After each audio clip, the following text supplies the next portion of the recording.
I was standing at the edge of Blackwood Forest when I saw him, just standing there between the pines, wearing the same red jacket he died in 7 years ago.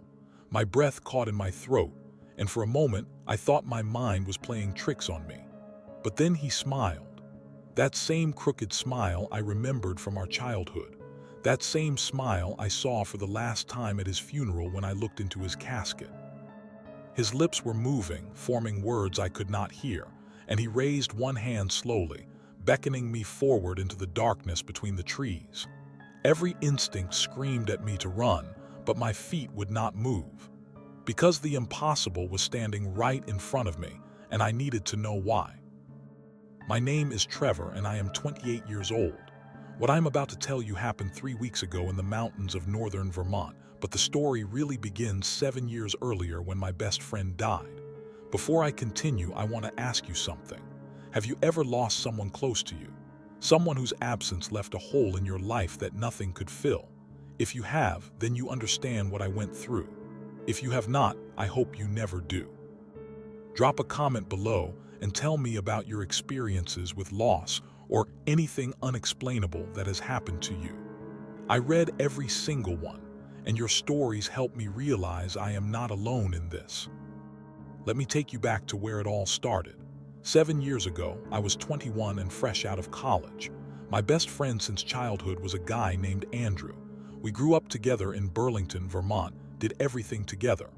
We learned to ride bikes on the same street, went to the same schools, even applied to the same colleges. Andrew was the kind of friend who knew what you were thinking before you said it. The kind of friend you only get once in a lifetime if you are lucky. I remember the first time we met. I was 6 years old, just moved to Burlington with my parents. My dad had gotten a job at the university, and we bought a small house on Maple Street. I was shy, did not know anyone, spent most of my time inside reading comic books. Then one day, there was a knock on the door. This kid with messy brown hair and a gap-toothed smile stood there holding a baseball. "Want to play catch?" he asked. That was Andrew, direct, friendly, impossible to say no to. We played catch that afternoon for 3 hours straight. By the time the sun went down, we were best friends. That is just how it was with him. He had this way of making you feel like you had known him forever, even if you just met. We were inseparable growing up. We built forts in his backyard, had sleepovers every weekend, got into trouble together at school. When we were 10, we decided we were going to be explorers when we grew up. We would spend hours in the woods behind our neighborhood, pretending we were discovering new lands. We gave everything names. Dragon's Ridge for the hill near the creek. Serpent River for the stream that ran through the forest. The fortress for this old abandoned shed we found and claimed as our base. Middle school was harder. Kids started forming cliques, and suddenly being friends with everyone was not as easy. But Andrew and I stuck together. When I got picked on for being too skinny and awkward, Andrew stood up for me. When his parents went through a messy divorce in 8th grade, I was there for him. We had each other's backs always. High school brought new challenges. Andrew became popular, joined the football team, started dating. I was more of a loner, preferred books to parties, had terrible luck with girls. But our friendship never wavered. He would drag me to parties, introduce me to people, try to set me up on dates. Most of them did not work out, but I appreciated the effort. And when he needed someone to talk to, someone who knew the real him beneath the popular jock persona, he came to me.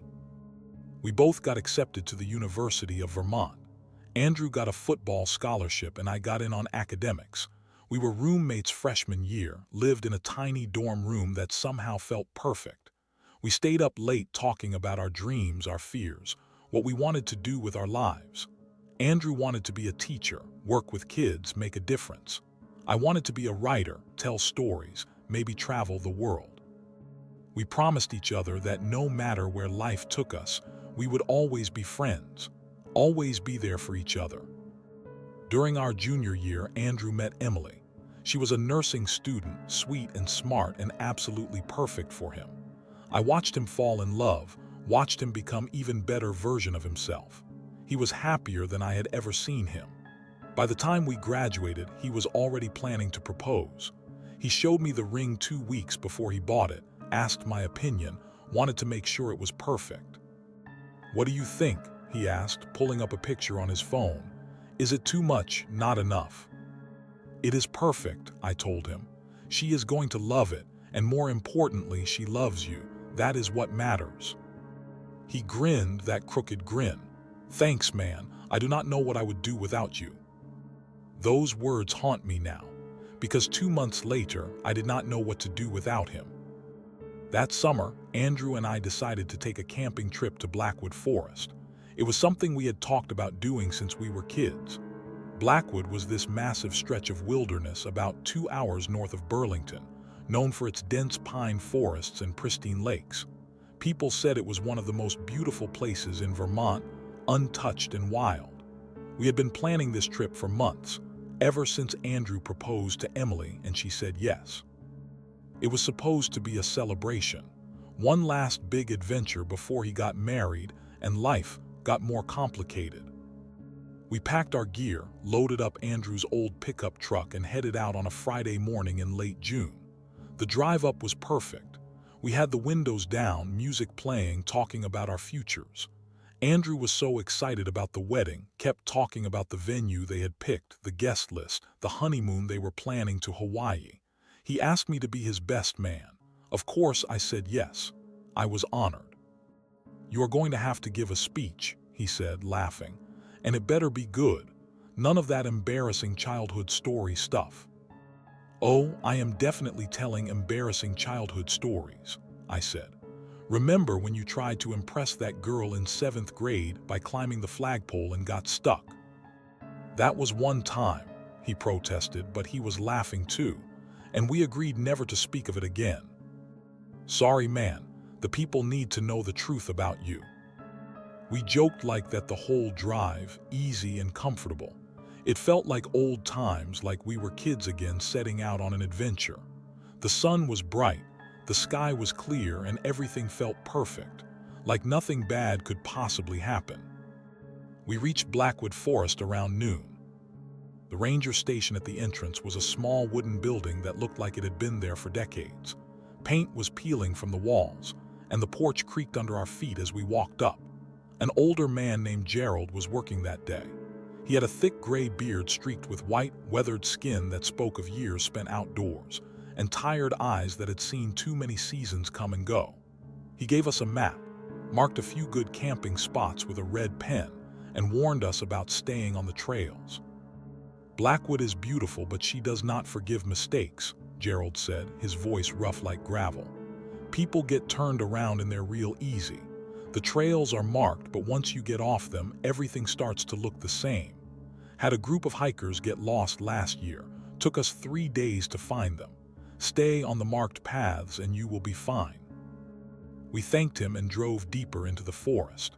The road turned from asphalt to dirt, winding through towering pines that blocked out most of the sunlight. It felt like entering another world. The temperature dropped as we drove, the air growing cooler and damper. The trees seemed to close in around us, their branches reaching overhead like a cathedral ceiling. Shafts of sunlight broke through here and there, creating pools of gold on the forest floor. We found a spot near Crystal Lake, a small clearing with a fire pit that previous campers had used. The clearing was maybe 40 feet across, surrounded by pines on 3 sides. The lake was on the 4th side, maybe 50 yards from where we planned to set up camp. The water was so clear you could see straight to the bottom, even in the deep parts. It looked like something out of a postcard, almost too beautiful to be real. We set up our tent, a process that took longer than it should have because we could not remember how all the poles fit together. We ended up laughing at ourselves, 2 grown men defeated by camping equipment. Finally got it standing, staked it down, and threw our sleeping bags inside. Then we gathered firewood from the forest floor, stacking it near the fire pit for later. The afternoon was spent swimming in the lake.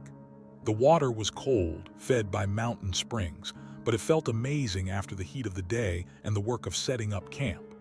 We swam out to the middle, floated on our backs looking up at the sky through the trees. It was peaceful in a way that life in the city never was. No cars, no people, no responsibilities. Just us and the forest and the water. "This is perfect," Andrew said, floating next to me. "This is exactly what I needed. Emily has been so stressed about the wedding planning. Her mom keeps trying to invite people we do not even know, and the venue keeps changing things on us. It has been crazy." "Wedding planning always is," I said, "but it will be worth it. And then you get to go to Hawaii and forget about all of it for 2 weeks." "True," he said. "You should come visit us sometime after we get back. Emily really likes you, you know. She says you are a good influence on me." "Someone has to keep you in line," I joked. We swam for hours until our fingers were pruned and our skin was starting to burn from the sun. We climbed out onto the rocky shore, dried off, and changed into dry clothes. As the sun started to sink toward the horizon, we built a fire and cooked hot dogs on sticks like we were kids again. We had also brought burgers and buns, chips and sodas, marshmallows for later. It was not fancy, but it was perfect. As the sky turned orange and purple, we talked about everything and nothing. Andrew told me he was nervous about getting married, worried he was too young, worried he would mess it up somehow. He was 21, about to commit to spending the rest of his life with someone. It was scary, even though he loved Emily more than anything. "What if I am not ready?" he asked, staring into the fire. "What if I am not good enough for her?" "Andrew," I said, "you are one of the best people I know. Emily knows that. That is why she said yes. You are going to be a great husband, and you are going to figure it out together. That is what marriage is, right? Figuring it out together." He was quiet for a moment, then nodded. "You are right. I am overthinking it. I just want everything to be perfect for her." "It will be," I assured him. "Not perfect because nothing ever is, but it will be your kind of perfect, and that is all that matters." He smiled at that, stared into the fire for a long time. "You know what, Trevor? You are right. I am lucky, really lucky. I get to marry my best friend. How many people can say that?" Those were some of the last coherent words he ever said to me. We roasted marshmallows as the sky grew dark. The fire crackled and popped, sending sparks up into the night. The forest around us was alive with sounds. Crickets chirping, an owl hooting somewhere in the distance, the gentle lap of lake water against the shore. It should have been perfect. It should have stayed perfect. Around midnight, we decided to go for a walk. The moon was full, bright enough that we could see without flashlights, though we brought our phones just in case. Andrew wanted to explore a bit, said he saw a path earlier that looked interesting. It led away from the lake, deeper into the forest. I was tired, wanted to just go to sleep, but I agreed. I always had trouble saying no to Andrew. He had this enthusiasm that was infectious. When he wanted to do something, you wanted to do it too. We walked away from our campsite, following a narrow trail that wound between the trees. The moonlight that had been so bright in the clearing barely penetrated the canopy here. The trees seemed to close in around us as we walked, their branches blocking out the sky. We used our phones for light, the beams cutting through the darkness like knives. Andrew was ahead of me, moving quickly, excited like a kid on an adventure. He kept pointing things out. An interesting rock formation, a tree that had been struck by lightning, the eyes of some small animal reflecting in our phone lights before it scurried away. "Slow down," I called out. "I can barely keep up." He laughed, that easy laugh of his. "Come on, old man. Where is your sense of adventure? This is what we came here for, to explore, to see new things." "We came here to camp by a lake and relax," I said. "This was not part of the plan." "Plans are meant to be broken," he said, still walking. "Live a little, Trevor." I picked up my pace, trying to keep up with him. The trail was uneven, full of roots and rocks that tried to trip me. I kept my eyes on the ground, watching where I stepped. That is probably why I did not see the hole, why I did not warn Andrew. Then I heard it, a crack, sharp and sudden, the sound of wood breaking. Andrew's scream cut through the night. I ran forward, my phone light bouncing wildly. "Andrew." When I reached the spot where Andrew had been standing, There was nothing, just a hole in the ground, maybe 3 feet wide, covered with branches and leaves that had given way under his weight. A trap. An old hunting trap, or maybe just a natural sinkhole that had been hidden by debris. I dropped to my knees at the edge, my heart hammering so hard I thought it would burst out of my chest. "Andrew," I screamed, shining my light down into the darkness. The hole was deep, at least 20 or 30 feet. At the bottom I could see him. He was lying on his back, not moving. There was blood, so much blood. It was pooling around his head, dark and thick. "Andrew, can you hear me?" I yelled. "Say something, please." No response. He was completely still. I tried to climb down, but the walls of the hole were too steep, too loose. Dirt and rocks came away in my hands. I would just end up falling myself and making things worse. I needed help. I needed to get help right now. "I am going to get help," I shouted down into the hole. "Hold on, Andrew, just hold on." I do not know if he heard me. I do not know if he was even still alive at that point. But I had to believe he was. I had to believe there was still time. I ran back to our campsite, my lungs burning, my legs pumping as fast as they could go. I grabbed my keys from the tent and sprinted to Andrew's truck. My hands were shaking so badly I could barely get the key in the ignition. When the engine finally roared to life, I threw it in reverse and tore out of there, driving like a madman back toward the ranger station. The drive felt like it took forever, even though it was probably only 20 minutes. Every second that passed was a second Andrew might be dying. I kept thinking about what I would say to Emily, to his parents. How could I tell them I let this happen? How could I explain that I was right there and I did not stop him? I burst through the door of the ranger station at 12:47 a.m. Gerald was still there, half asleep in a chair. He jumped up when he saw me, took one look at my face, and knew something was wrong. "What happened?" he asked, already reaching for his radio. "My friend fell," I said, the words tumbling out. "There was a hole in the trail, he fell. He is hurt bad, we need help right now." Gerald got on the radio immediately, calling for emergency services, giving them coordinates, explaining the situation. Within minutes, there were sirens in the distance. An ambulance arrived first, then a fire truck, then more vehicles. A whole team of people mobilizing to save Andrew. I led them back to the spot. We hiked in with flashlights and equipment, moving as fast as we could. I kept praying the whole way, "Please let him be okay. Please let him still be alive. I will do anything, just please let him be okay." When we reached the hole, the emergency responders rappelled down with ropes and harnesses. I stood at the top, waiting, my whole body shaking. One of the paramedics reached Andrew and immediately started checking for vital signs. The wait was agonizing. It felt like hours, even though it was probably only a minute or two. Then the paramedic looked up at us and shook his head. That is the moment my world ended. That simple gesture, a shake of the head, Andrew was gone. They brought his body up anyway, loaded him onto a stretcher, covered him with a sheet. I stood there in shock, unable to process what was happening. This was not real. This could not be real. We had just been roasting marshmallows an hour ago. He had just been talking about his wedding, about Hawaii, about his future. And now he was dead. The paramedics said he died on impact. The fall broke his neck and he hit his head on a rock at the bottom. He probably did not suffer, they said, like that was supposed to make me feel better. He was dead before I even reached the edge of the hole. There was nothing I could have done, they said. But that did not matter because I should have done something. I should have stopped him from walking so fast, should have seen the danger, should have protected him. The rest of that night was a blur. Police came, took statements, asked questions. When did we arrive? What were we doing? Had we been drinking? Why were we on the trail so late at night? I answered mechanically, my voice flat and emotionless.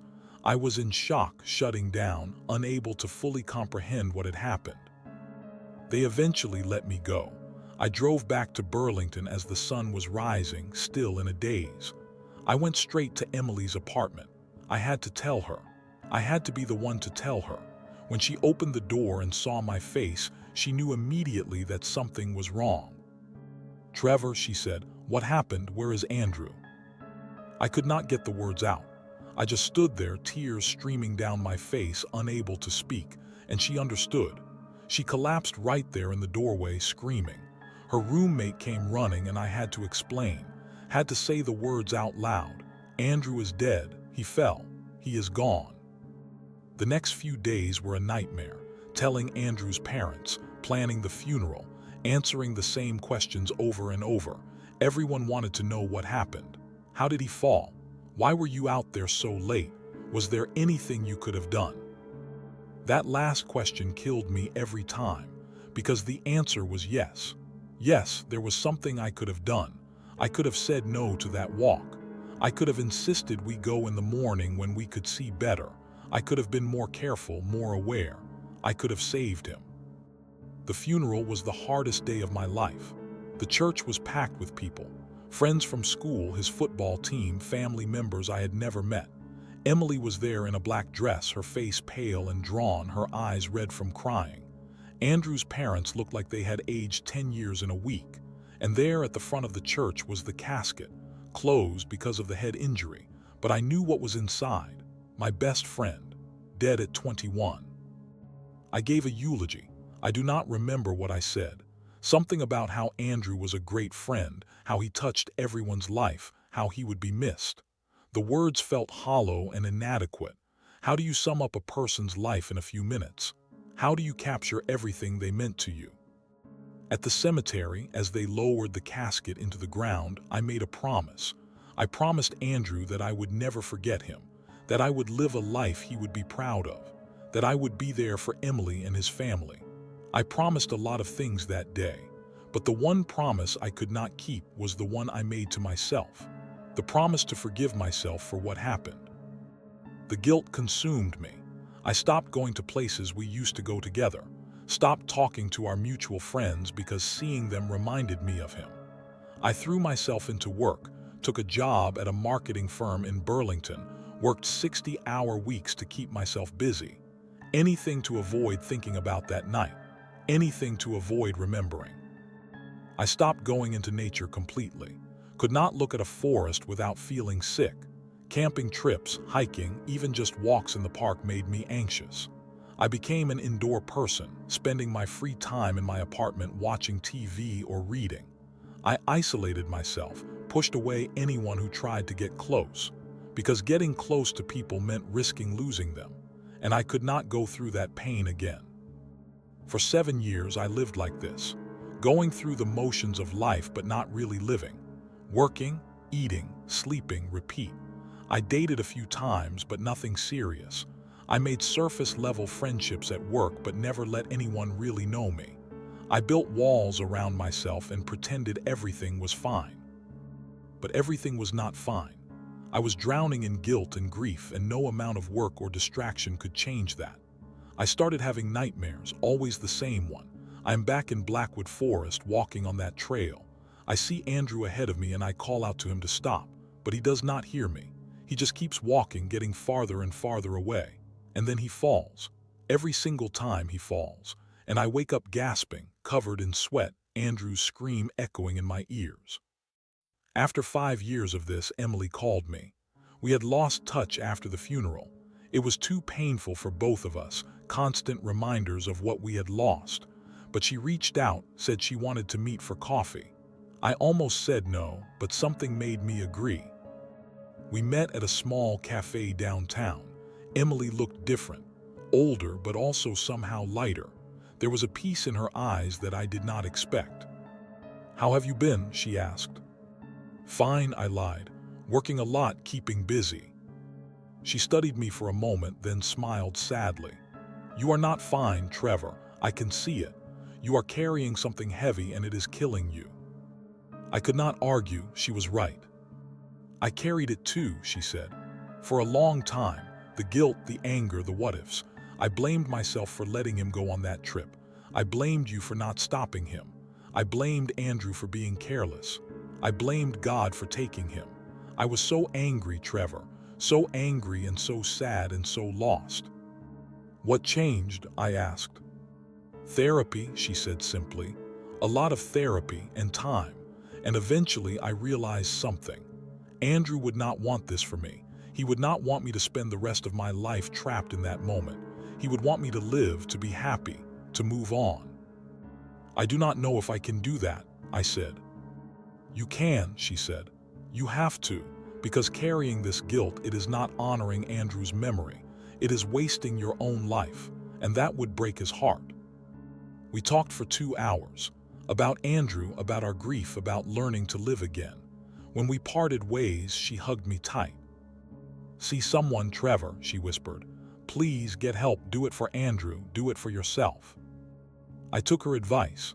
I found a therapist, a woman named Dr. Patricia Connors. She specialized in grief counseling, had been doing it for 20 years. I was skeptical at first. How could talking to a stranger possibly help? But I was desperate. I was tired of living half a life. The first few sessions were hard, really hard. Dr. Connors asked me to talk about Andrew, about what happened, about how I felt. Every session left me emotionally drained. But slowly, imperceptibly, things started to shift. The weight I carried felt a little lighter. The nightmares came less frequently. I started to see that maybe, just maybe, I could heal. After 2 years of therapy, Dr. Connors made a suggestion. She said that I needed closure, that avoiding Blackwood Forest was keeping me trapped in the past, that I needed to face it to truly move forward. "You do not have to camp there," she said during one of our sessions. "Just go, visit the place, say goodbye properly, let yourself grieve in the place where it happened." I resisted at first.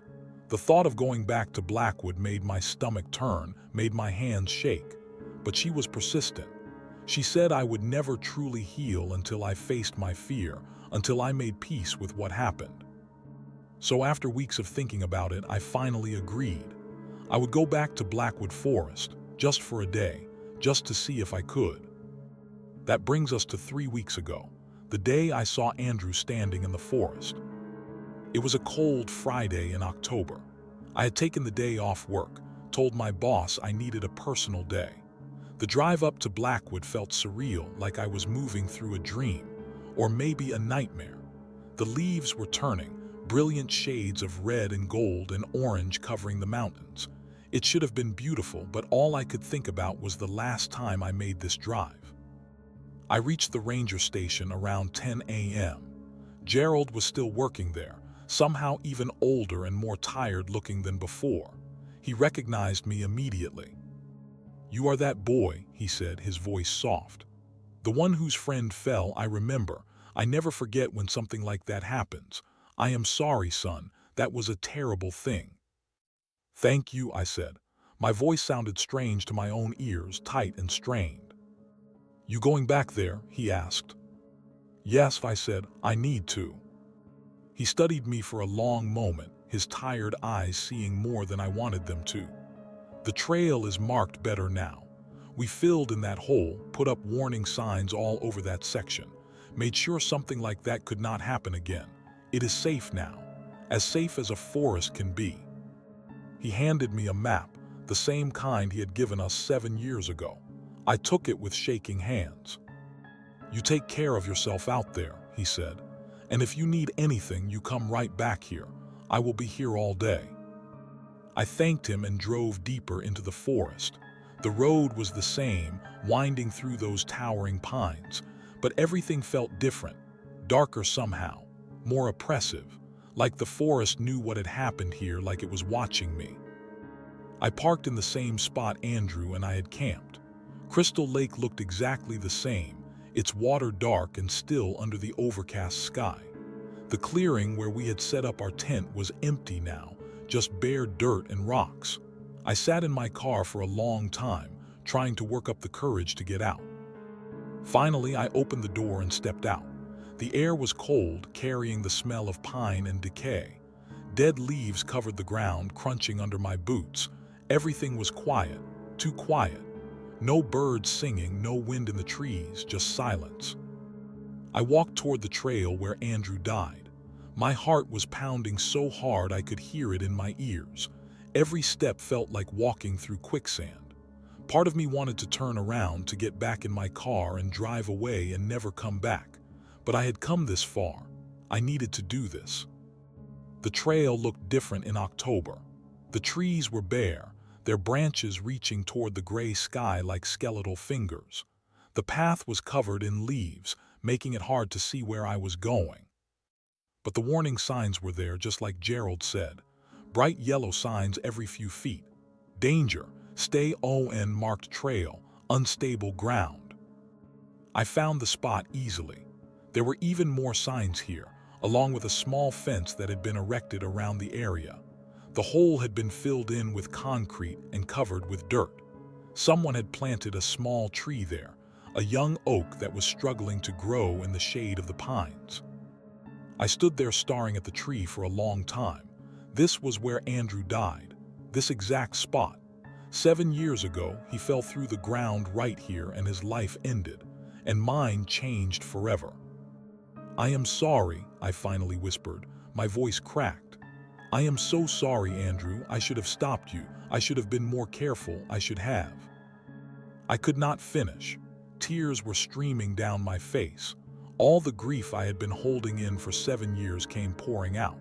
I stood there sobbing in the middle of the forest, my whole body shaking. "I miss you every single day," I choked out between sobs. "I think about you all the time, about the life you should have had, the wedding that never happened, the kids you and Emily would have had, all the things you should have done. And it is my fault. It is all my fault." I sank to my knees in the leaves, my hands covering my face. I cried until I had no tears left, until I was empty and exhausted. The forest remained silent around me, offering no comfort, no absolution, just cold, indifferent silence. Finally, when I could breathe again, I stood up. I wiped my face with my sleeve and looked at the little oak tree struggling to grow. "I hope you are at peace," I said quietly. "Wherever you are, I hope you are happy. I hope you know that I loved you, that I still love you, that I will always love you." I stood there for a few more minutes, letting the moment settle. This was goodbye. This was closure. This was me finally letting go. That is when I heard it, footsteps behind me. I froze, every muscle in my body locking up. The footsteps were clear and distinct. The sound of boots on fallen leaves, slow and deliberate, coming closer. I spun around, my heart leaping into my throat. There was no one there, just trees and shadows and falling leaves drifting down through the still air. "Hello," I called out, my voice echoed through the forest. "Is someone there?" No response, just silence again. I told myself it was an animal, a deer maybe, or a bear. Nothing to worry about. Just my imagination running wild because of where I was, because of the emotional state I was in. But then the footsteps came again, closer this time, deliberate, the sound of someone walking through the forest toward me. My hands were shaking, my breathing was coming faster. "Hello," I called again, louder this time. "Who is there?" The footsteps stopped. The silence that followed was worse than the sound. I could feel eyes on me, watching me from somewhere in the trees. I spun around, trying to see where it was coming from, but there was nothing. Just the bare trees and the gray sky and that oppressive silence. Then I heard something else. A voice, faint and distant, like it was coming from very far away, calling my name. "Trevor." My blood turned to ice. I knew that voice. "Trevor, where are you?" It was Andrew's voice. I stumbled backward, my mind refusing to accept what I was hearing. This was not possible. Andrew was dead. I had seen his body. I had been to his funeral. This was not real. But the voice came again, clearer this time. "Trevor, I need you." I should have run. Every instinct I had screamed at me to run, to get out of there, to get back to my car and drive away. But I could not move, because that was Andrew's voice. And if there was even the smallest chance that it was really him, that somehow he was alive, that I could save him this time, then I had to find him. "Andrew," I called out, my voice shaking. "Where are you?" No response, just that suffocating silence. Then I saw him. Andrew was standing between two pine trees about 30 feet away, partially hidden in shadow. He was wearing the same clothes he died in. That red jacket I remembered so well, the jeans, the hiking boots. He looked exactly the same as he did 7 years ago, not a day older. His face was pale in the dim light, but it was definitely him. My mind could not process what I was seeing. This was impossible. This was not real. But there he was, standing right in front of me, solid and real and undeniable. "Andrew," I whispered. His lips moved. I could not hear what he was saying, but I could read the words, "Help me." My legs started moving before my brain could catch up. I was walking toward him, drawn by something I could not explain or resist. All I could think was that he was alive somehow, that I had been wrong, that I could save him. "Andrew, what happened? How are you here?" He did not answer. He just turned and walked deeper into the forest, his movements slow and deliberate, like he wanted me to follow. And I did. God help me, I followed him. "Andrew, wait," I called out. "Talk to me. Where are you going?" He did not stop, kept walking, always just ahead of me, just out of reach. I pushed through branches that clawed at my face and clothes. I stumbled over roots that tried to trip me. The forest seemed to grow darker the deeper I went, the trees pressing in on all sides. My rational mind was screaming warnings. This is not real. This is not Andrew. Turn around. Go back. But I could not stop. I needed to know. I needed to understand how this was possible. "Andrew, please," I shouted, my voice echoing through the trees. "Just stop and talk to me." He stopped, finally stopped. He was standing in a small clearing ahead, his back still to me. I approached slowly, my heart hammering so hard I thought my ribs would crack. This close, I could see details I had missed before. His jacket had a tear in the back, right at the shoulder. His hair was matted with something dark. Blood, maybe, or dirt, or something else. "Andrew," I said softly, barely more than a whisper, "is it really you?" He turned around slowly, and I finally saw his face clearly. It was Andrew, but something was wrong. His skin was too pale, almost gray. His lips had a bluish tint, and his eyes were completely black. No whites, no irises, just two pools of absolute darkness staring at me. I stumbled backward, my breath catching in my throat. What are you?" He smiled. That crooked smile I remembered so well. But it was wrong, too wide, stretching his face in a way that was not quite human. "Trevor," he said. His voice was Andrew's voice, but it was hollow, empty, like it was coming from somewhere far away, echoing through a long tunnel. "Why did you leave me?" "Andrew, you died," I said, my voice shaking. "I tried to save you. I got help as fast as I could, but you were already gone." "You left me in the dark," he said, taking a step toward me. Each word was slow and deliberate. "You left me alone in that hole. I called for you, Trevor. I called and called, but you did not come."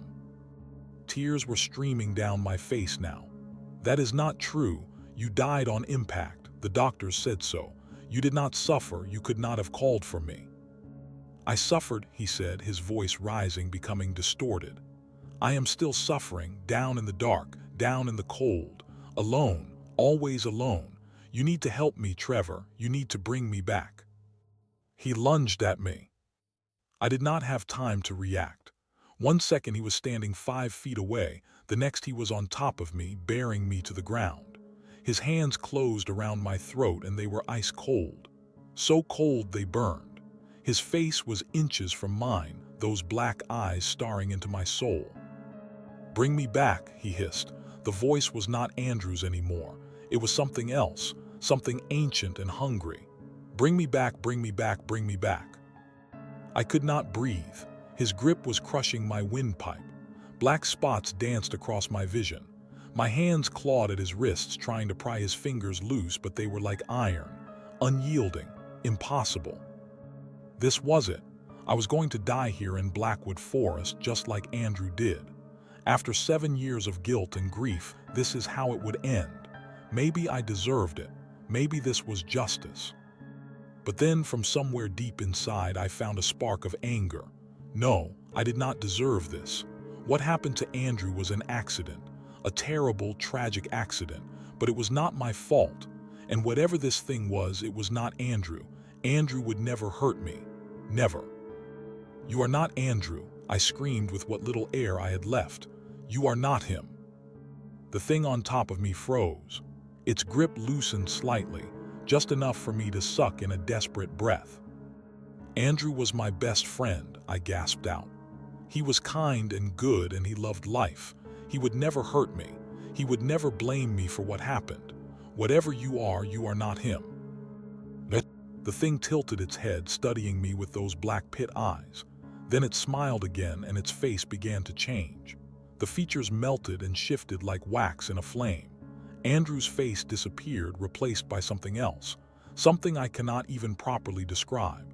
It was like looking at a hole in reality, a space where nothing should exist, where the laws of nature broke down. My mind could not process what I was seeing, could not understand it. It hurt to look at, made my eyes water and my head throb. It released me and stood up in one fluid motion. I scrambled backward on my hands and feet, coughing and gasping for air, putting distance between us. My throat felt crushed. Every breath was agony. You are stronger than I thought, it said. The voice was completely inhuman now. Multiple voices speaking at once, layered and discordant. Most people break so easily. They want to believe so badly. They want their lost loved ones back so desperately that they follow me down into the dark and I feed on their despair. What are you? I managed to choke out. The thing that was no longer Andrew circled around me slowly, studying me like a predator studies prey. I am old, it said. Older than this forest. Older than these mountains. Older than your kind. I have been here since before humans walked these woods. I was here when the glaciers carved these valleys. I will be here long after your species is dust and memory. It stopped circling and faced me directly. I take the shapes of the dead, the ones you loved and lost. I feed on grief and guilt and longing. And you, Trevor, you have so much of all three. Your guilt is like a beacon. I could feel it from miles away, calling to me, inviting me in. My mind was racing, trying to process this information, trying to understand. You are not the first, are you? You have done this before, to other people who lost someone in this forest. For centuries, it said. Sometimes decades pass between meals, but they always come eventually. The grieving ones, the guilty ones, they cannot stay away. They need closure, they need forgiveness. And I give them what they want for a price. What price? I asked, though I thought I already knew the answer. Their lives, it said simply. Their energy, their essence. I drain them slowly, feeding on their despair until there is nothing left. Then I wait for the next one. The cycle continues. It always continues. I struggled to my feet, keeping my eyes on the thing. My legs were shaking. My throat was on fire, but I needed to stay standing, needed to be ready to run if I got the chance. Why are you telling me this? Why not just kill me? The thing seemed to consider this. Its form shifted and rippled, never quite settling into one shape. Because you broke my hold. You saw through the illusion. That has only happened a handful of times in all my years. And I am curious about what makes you different, about how you found the strength to resist. I loved him, I said simply. I loved Andrew, the real Andrew, and I know he would never do what you did. He would never hurt me, never blame me. He was better than that, better than you could ever pretend to be. The thing made a sound that might have been a laugh. Love, such a strange concept. Humans cling to it so desperately, even when it causes you so much pain. Would it not be easier to simply let go, to forget? Maybe, I said, but then what would be the point? Love is what makes us human. Pain is what makes us alive. Without them, we are just empty like you. The thing was silent for a long moment. Its form rippled and shifted faster now, like it was agitated. You are wrong, it finally said. I am not empty. I am ancient. I am powerful. I am eternal. "You are lonely," I said. The words came out before I could stop them, but once they were out, I knew they were true. "You have existed for centuries, maybe longer, and you have never connected with anyone. Not really. You feed on grief and despair, but you do not understand them. You wear the faces of the dead, but you have never been alive. You are not powerful, you are just sad." The thing let out a sound that was definitely not a laugh this time. It was a roar, loud and terrible, that shook the trees around us. Birds I had not known were there exploded from the branches, fleeing in terror. The thing's form expanded, grew larger, became more monstrous. I could see shapes within it now. Faces, dozens of faces, maybe hundreds. All the people it had killed over the years, trapped inside it, screaming silently. "You know nothing," it screamed. "You are nothing, a brief candle in an endless dark. I will extinguish you just like all the others." It lunged at me again, faster this time. But I was ready. I had been slowly backing away during our conversation, inching toward where I thought the trail was. Now I turned and ran with everything I had. Behind me, I could hear it crashing through the forest, not bothering to be silent anymore, not bothering to pretend, just pure predatory pursuit. Branches snapped. The ground shook with its footsteps. It was not limited by a human form anymore. It was something else, something massive and terrible and hungry. I ran blindly, not knowing where I was going, just trying to put distance between us. Branches whipped my face. Roots tried to trip me. My lungs were burning. My legs were screaming. But I kept running because stopping meant death. I burst through a line of trees and found myself at the edge of Crystal Lake. The water stretched out before me, dark and still. I had somehow made it back to where I started. My car was somewhere on the other side, maybe a quarter-mile away. I could hear it behind me, getting closer. I looked around desperately for somewhere to hide, somewhere to go. But there was nothing, just open ground between me and the lake and forest all around. Then I remembered something Gerald had said years ago. Something about Blackwood Forest being beautiful but unforgiving. About how people got lost easily once they left the marked trails. The creature knew this forest. It had been here for centuries. But maybe, just maybe, there was something it did not know. I pulled out my phone. Miraculously, it was still in my pocket, still working. I opened the map Gerald had given me, the one I had taken a picture of earlier. There, a trail on the other side of the lake. If I could make it around the water and reach that trail, it would take me to a different parking area. Not where my car was, but somewhere with people. Somewhere safe. I started running again, this time along the shoreline. The creature burst out of the trees behind me and I got my first clear look at it. It was enormous. Maybe 10 feet tall, vaguely humanoid but wrong in every way. Its skin was black and glistening like oil. Its arms were too long, reaching almost to the ground. And its face, it had no face. Just a blank expanse of black where features should have been, except for the eyes. Those same black pit eyes, but huge now, staring at me with ancient hunger. "You cannot escape," it roared. The voice was like thunder shaking the ground beneath my feet. "This forest is mine, you are mine." I pushed myself harder, my body moving on pure adrenaline now. The trail had to be close, had to be. I could not keep this pace much longer. My vision was starting to blur. My legs were giving out.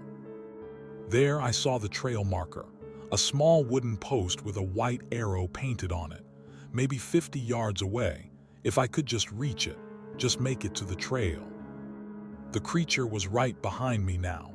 I could feel its presence, could feel the cold radiating from it. It was going to catch me. I was not going to make it. But then I heard something. Voices, human voices, coming from the trail ahead. A group of hikers maybe, or campers, people, other people. "Help," I screamed with what little breath I had left. "Help me." The voices stopped. Then I heard someone shout back, "Hello, who is there?" "Please," I screamed again, "help." I reached the trail marker and kept running. Around a bend, and there they were. A group of 4 hikers, 2 men and 2 women, all in their 30s or 40s. They stared at me in shock as I came stumbling toward them, bloody and gasping and terrified. "Please," I managed to gasp out. "Something is chasing me. We need to go now." They looked past me down the trail I had just come from. One of the men, a tall guy with a beard, frowned. "What is chasing you?" "A bear." I looked back. The trail was empty. The forest was still and silent. There was no sign of the creature, nothing at all. There was. I could not explain it. How could I possibly explain what I had just seen? "Are you okay?" one of the women asked, approaching me slowly like I might be dangerous. "You are bleeding. Did you fall?" I reached up and touched my face. My hand came away red. I had not even realized I was bleeding, probably from branches whipping me as I ran. "I need to get out of here," I said. My voice was shaking.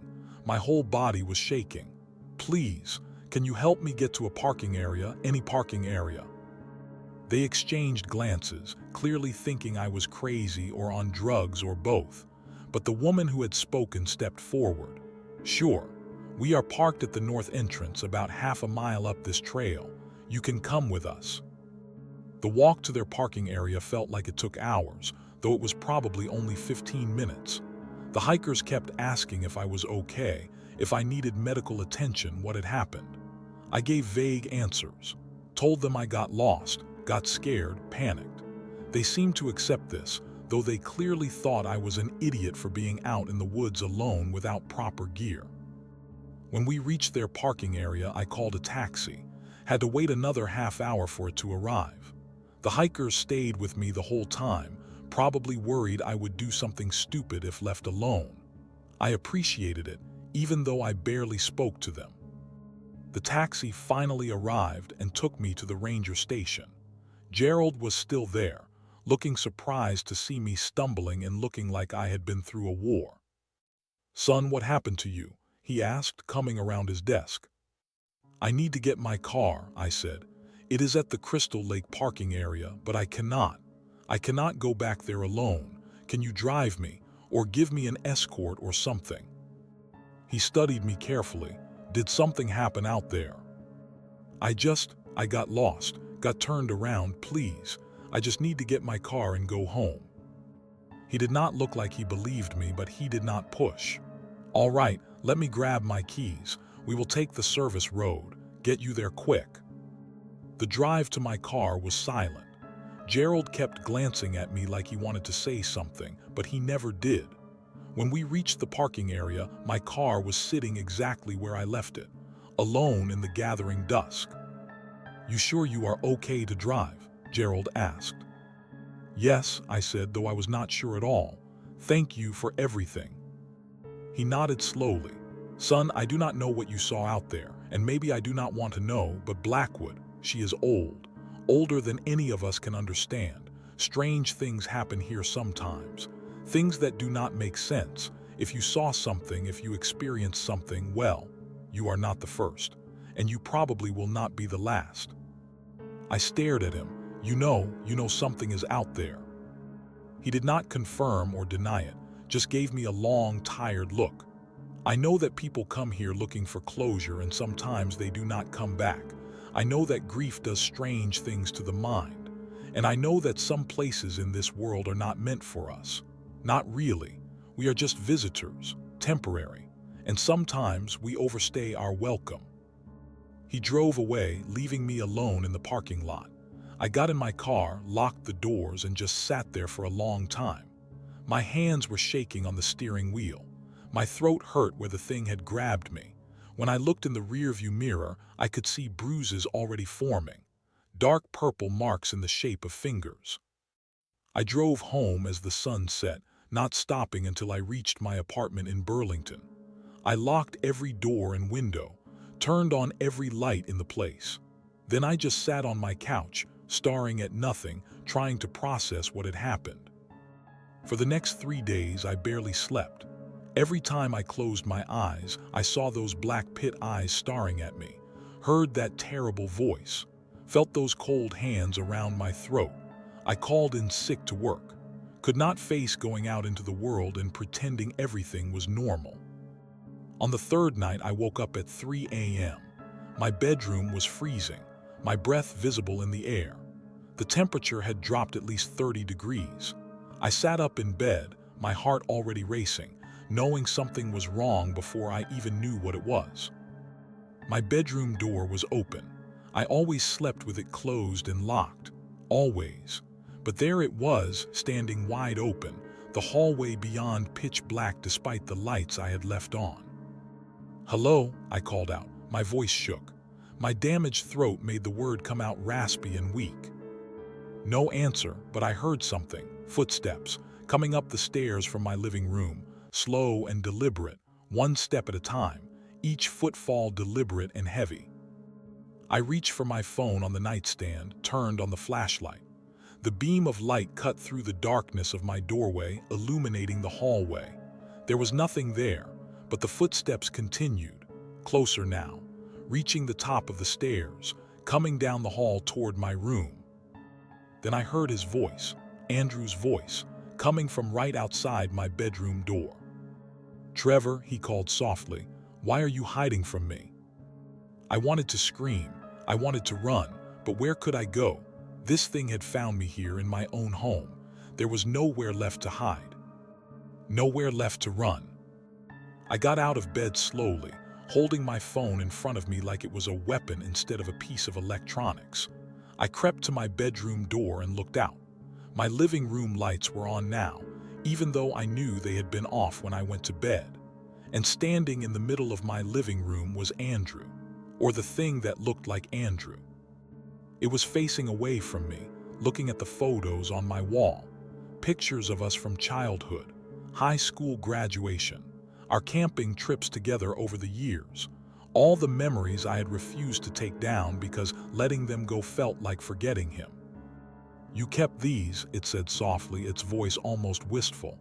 "After all these years, after what happened, you kept every picture, every memory." "Please," I said, my voice barely above a whisper. "Please just leave me alone. I did not do anything to you. I just want to live my life."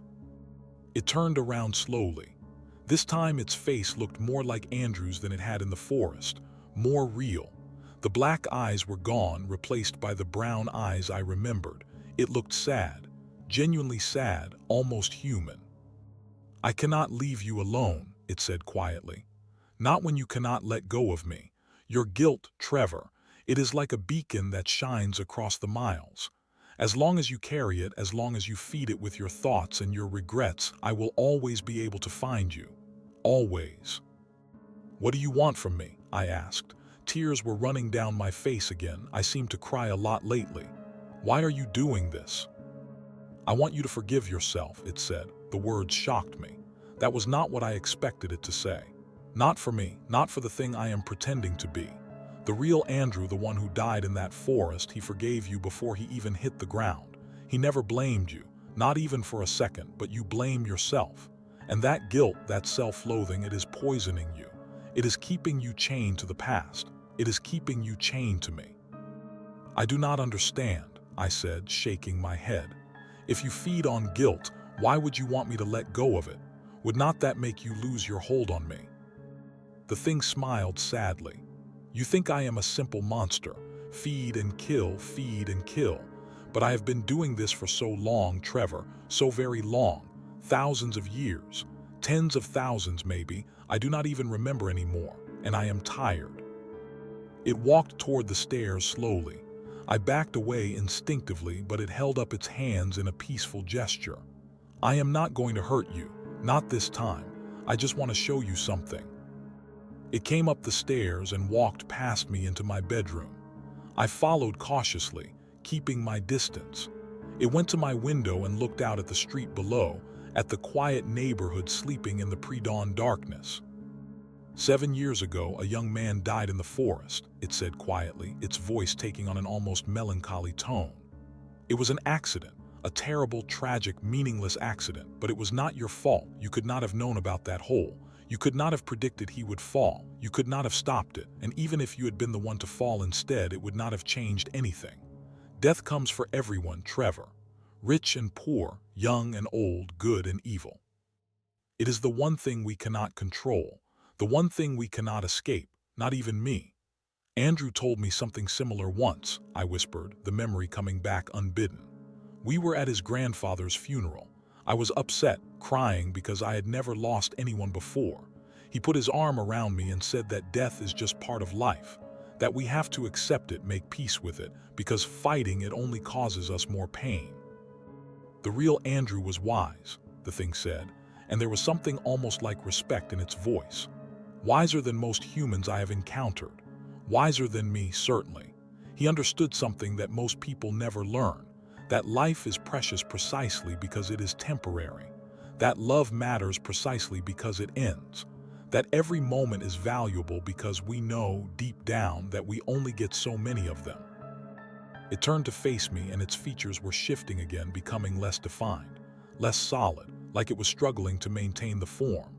I am going to leave now, Trevor, but before I do, I need you to understand something. What happened in that forest was not your fault. Andrew's death was not your fault. The universe is full of random chance and chaos and meaningless tragedy. You cannot control it. You cannot prevent it. All you can do is live your life as fully as possible while you have it. And you cannot do that while carrying this weight of guilt. How do I let it go? I asked desperately. I have been trying for 7 years. I have been to therapy. I have talked about it, cried about it, done everything I am supposed to do. But the guilt is always there. Always. You start by saying it out loud, the thing said simply. You start by believing it, really believing it, not just understanding it intellectually. And you keep saying it, keep believing it every single day until one day you wake up and the weight is just a little bit lighter, and then lighter still, until finally, years from now maybe, you can breathe again without it crushing you. It walked past me toward my bedroom door. At the threshold, it paused and looked back. For just a moment, just one brief second, it looked exactly like Andrew, the real Andrew, the one I had loved like a brother, the one I still missed every single day. Goodbye, Trevor, it said softly. Live your life, be happy, fall in love, take chances, make mistakes, experience everything you can. And when you remember me, when you remember the real Andrew who was your friend, remember him the way he was when he was alive, not the way he looked when he died. Remember his laugh, remember his kindness, remember the adventures you had together. That is how you honor someone's memory. Not by torturing yourself with guilt, but by living the kind of life they would want for you. Wait, I said, I need to know. Are you really the thing from the forest, the one that feeds on grief, or are you something else? It smiled that crooked smile one last time. Does it matter? I am here, you are here, and now you have a choice. You can keep carrying this guilt, keep feeding it, keep letting it control your life, or you can let it go, choose to heal, choose to live. The choice has always been yours, Trevor. It was never mine to make. Then it was gone, just gone, like it had never been there at all. The temperature in my apartment returned to normal instantly. The oppressive feeling that had been following me for days lifted. I was alone. I walked to my window and looked out at the street. The sun was starting to rise, painting the sky in shades of pink and orange. A new day, a new beginning. How many times had I seen the sun rise and not really appreciated it? How many moments had I let pass by while trapped in the past? I went to my bathroom and looked at myself in the mirror. The bruises on my neck were fatting. In a few more days, they would be gone completely. My face was scratched from branches, but those would heal too. Everything heals given enough time, even grief, even guilt. It was not my fault, I said to my reflection. My voice was barely a whisper, uncertain and hesitant. I said it again, louder this time. It was not my fault. And again, putting more conviction behind it. It was not my fault. I stood there for a long time, maybe 20 minutes, saying those words over and over, sometimes whispering them, sometimes shouting them, letting them sink in, letting myself believe them, really believe them, not just understand them intellectually. It was not my fault. Andrew's death was a tragic accident, but it was not my fault. I could not have prevented it.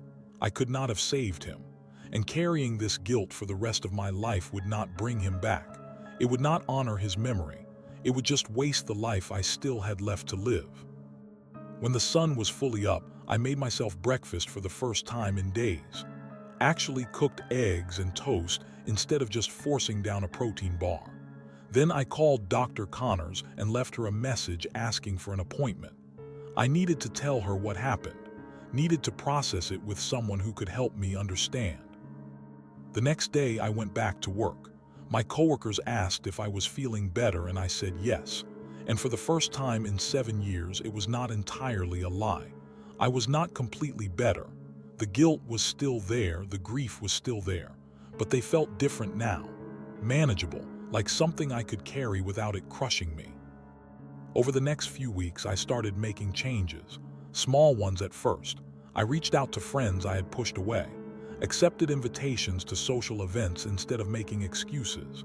Started going for walks in the park, even though being surrounded by trees still made me nervous. Each step was hard. Each choice to engage with life instead of hiding from it took effort. But it got easier. I went to visit Andrew's grave for the first time since the funeral. It was in a cemetery on the outskirts of Burlington, under a big oak tree that had grown taller in the 7 years since I had last been there. The headstone was simple. Andrew James Morrison, beloved son, friend, and fiancé, gone too soon but never forgotten. I brought flowers, white roses, his favorite. I sat down on the grass next to his grave and told him everything.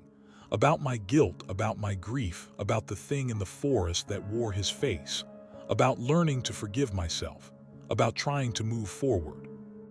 "I am going to be okay," I said finally, my voice steady. "I think maybe for the first time since you died, I am actually going to be okay. And I hope wherever you are at peace. I hope you know I loved you, that I still love you, but I am ready to let you rest now. I am ready to let myself live."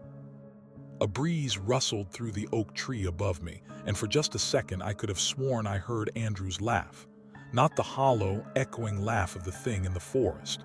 His real laugh, warm and genuine and full of life. It was probably just the wind in the leaves, probably just my imagination, but it made me smile anyway. I left the cemetery feeling lighter than I had in 7 years. The weight was still there. The guilt, the grief, the what-ifs and if-onlys. They were all still part of me, but they were smaller now, manageable, something I could live with instead of something that was slowly killing me. And before I move forward with the rest of this story, I need to ask you something. If you have made it this far, if you have stayed with me through all of this, please take a second to hit that like button. Subscribe to this channel if you have not already. Share this video with someone who might need to hear it. Someone who has lost someone. Someone who is carrying guilt they do not deserve. It helps me keep making these videos, keep telling these stories. And honestly, it helps me know that I am not alone. That there are other people out there who understand what it is like to lose someone, to blame yourself, to have to find a way to keep living anyway. Over the following months, life slowly continued to return to something resembling normal. I started sleeping through the night. The nightmares became less frequent, and when they did come, they were less intense, less vivid.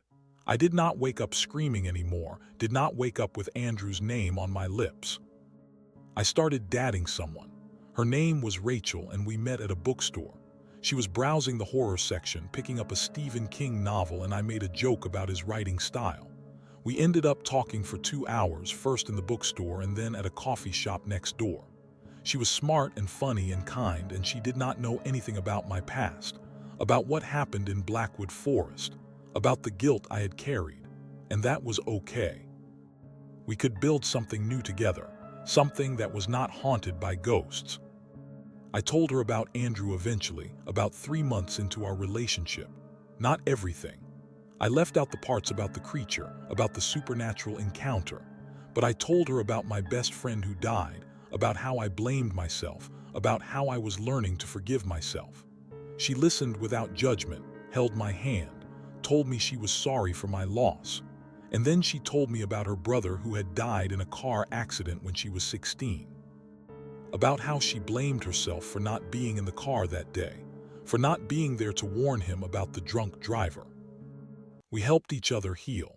shared our scars, reminded each other that guilt is a natural part of grief, but it does not have to be a permanent part. That we could honor the people we lost by living good lives, by being happy, by not wasting the time we had left. I started writing down my memories of Andrew, not as a way to torture myself, but as a way to preserve the good things.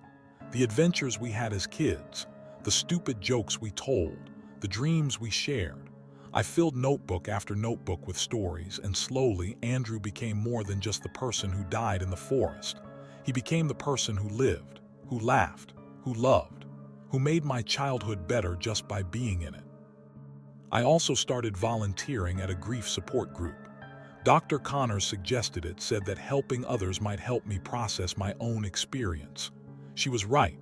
Talking to people who had lost loved ones, who were struggling with guilt and grief and anger, it helped me see that I was not alone, that these feelings were normal, universal, human. I shared my story with the group, not the supernatural parts, but the rest of it, about losing my best friend, about blaming myself, about the long, hard road to forgiveness and healing.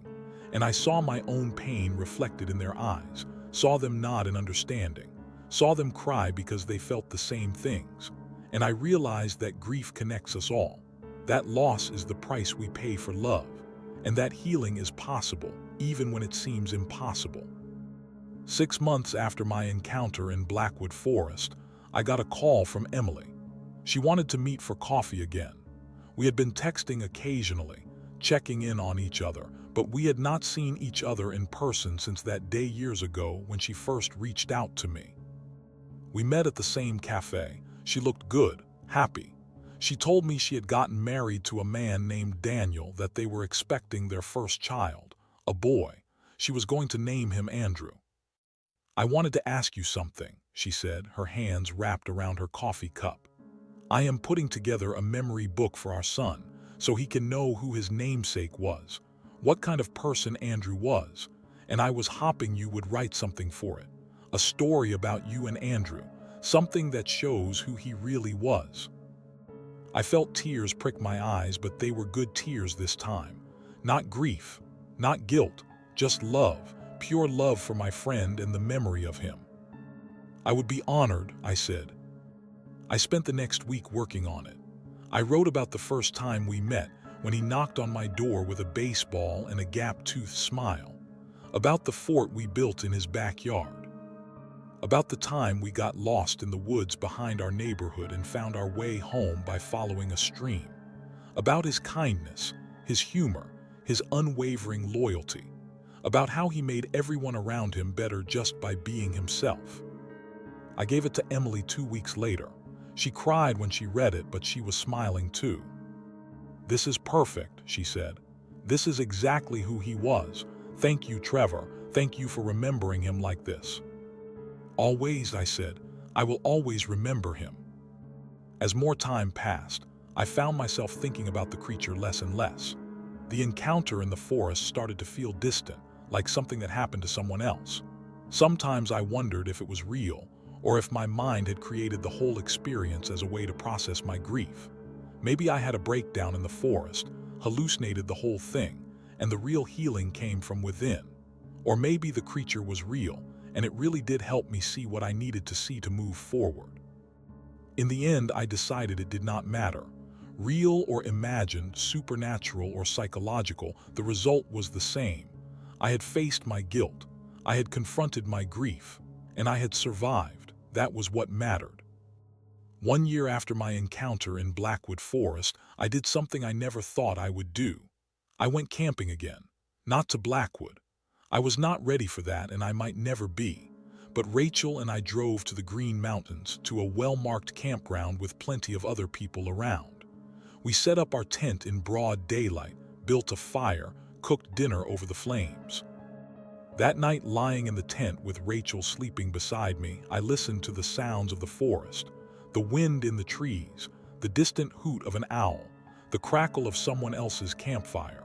And for the first time in 7 years, those sounds did not fill me with dread. They were just sounds, natural and normal and even peaceful. I thought about Andrew, about how much he would have liked Rachel, about how he would have teased me for finally finding someone who could put up with me, about how proud he would have been that I was out here, facing my fear, living my life. And I smiled in the darkness. "Thank you," I whispered to whatever might be listening, to Andrew's memory, to the universe, to myself. "Thank you for giving me another chance." The forest did not answer. It did not need to. Now, as I finish telling you this story, it has been almost 3 years since that day in Blackwood Forest. 3 years since I saw something wearing my dead friend's face. 3 years since I learned that guilt can be a monster more terrifying than anything supernatural. Rachel and I are engaged now. The wedding is next spring.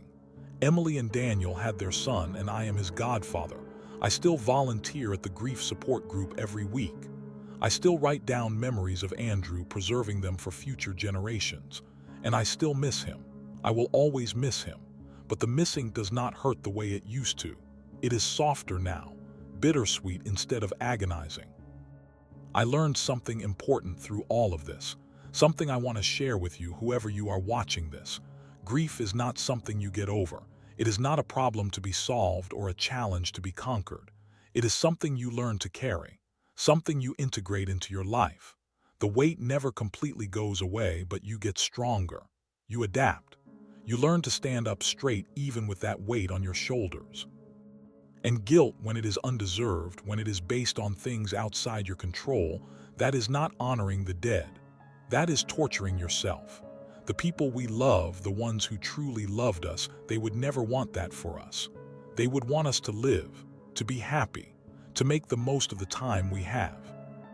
So if you are carrying guilt right now, if you are blaming yourself for something you could not control, I want you to try something. Say it out loud.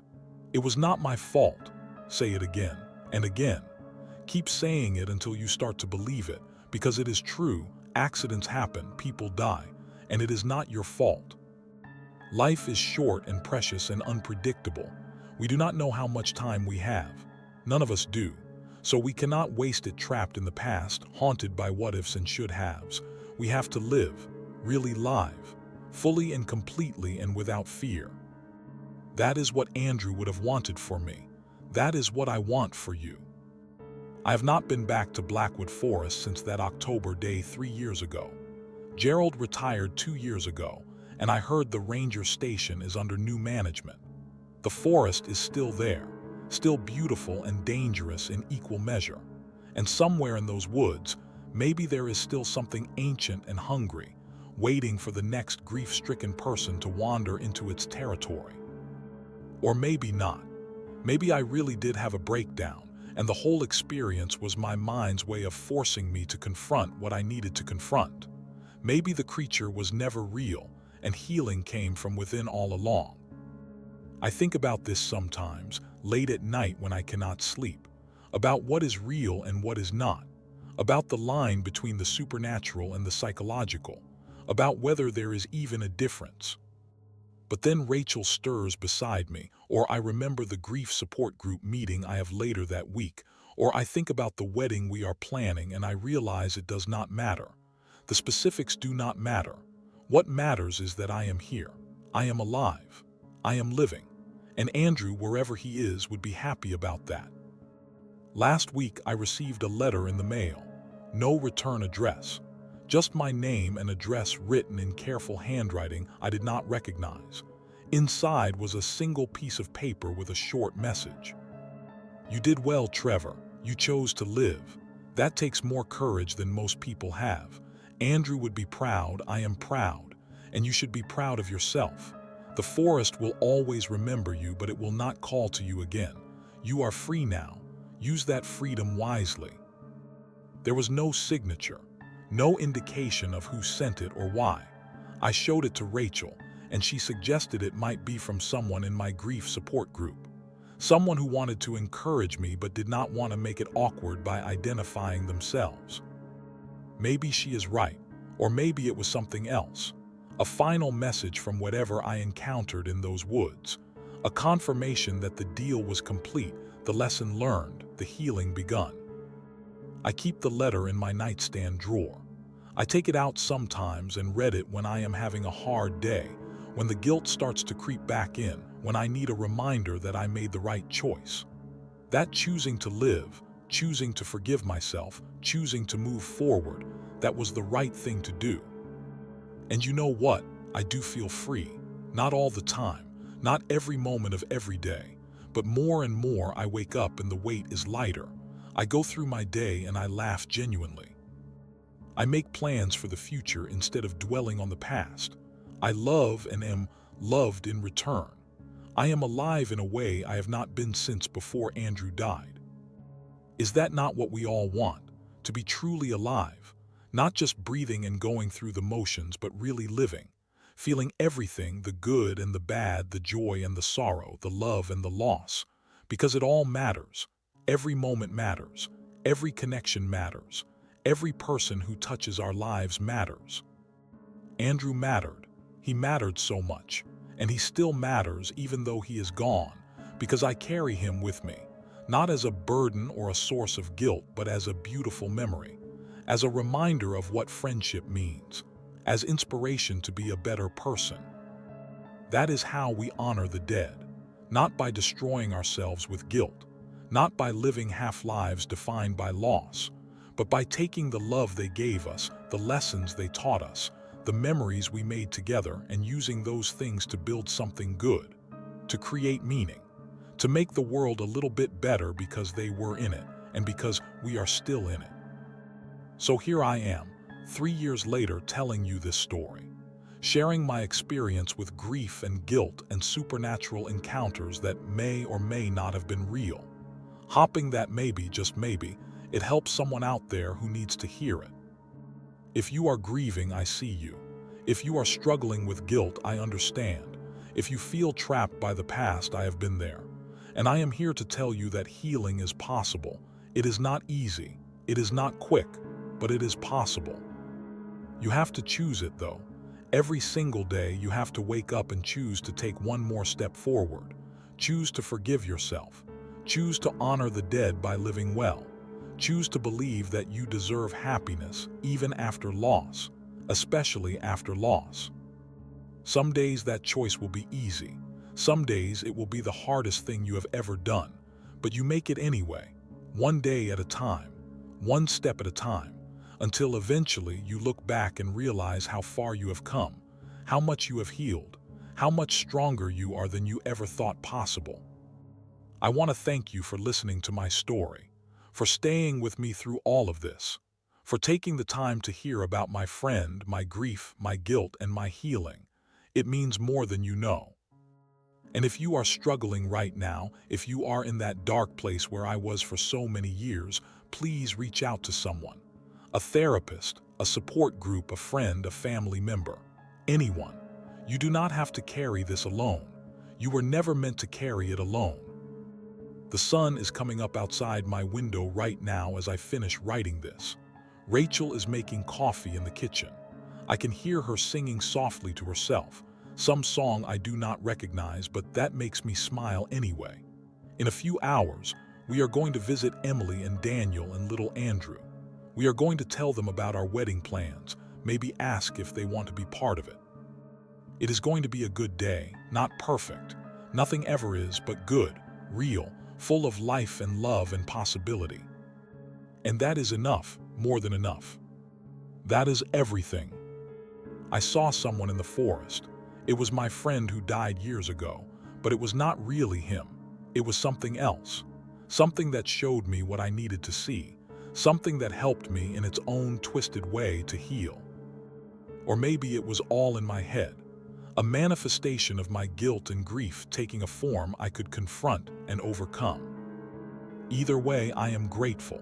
Grateful for the experience, as terrifying as it was. Grateful for the lesson learned. Grateful for the freedom it gave me.